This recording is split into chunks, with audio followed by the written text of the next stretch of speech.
The big barriers to Cleveland becoming a technology hub, it's clear the Cleveland company MedPilot is getting a big payday too after merging with another healthcare technology company, and it is showing other startups out there.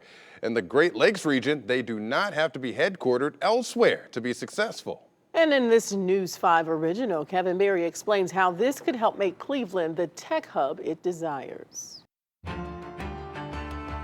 In the startup world, the goal for a company is often to scale up and either make a profit solving a problem you've identified or sell your company to someone else for a lot of money.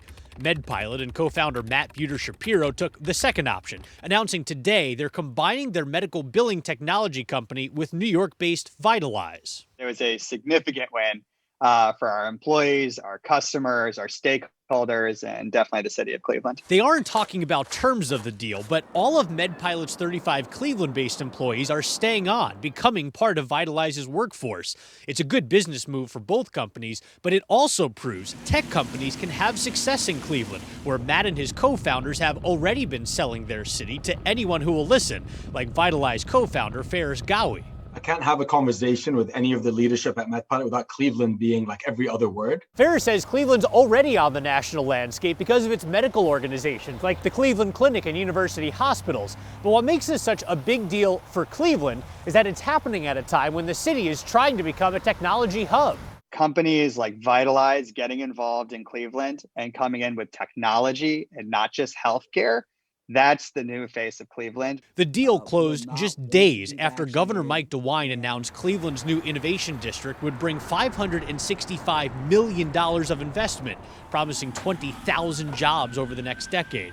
But it also proves to all the companies that are in Cleveland and haven't been bought yet that someone else has done it. This is doable, and I think that the more we can change that narrative, the more people will try to start companies. The big complaint from some other Cleveland startups is that it's hard to get investors in Northeast Ohio. Early money to help a startup survive is only available on the coasts, and there's no one who's made a lot of money from their startup to reinvest in others.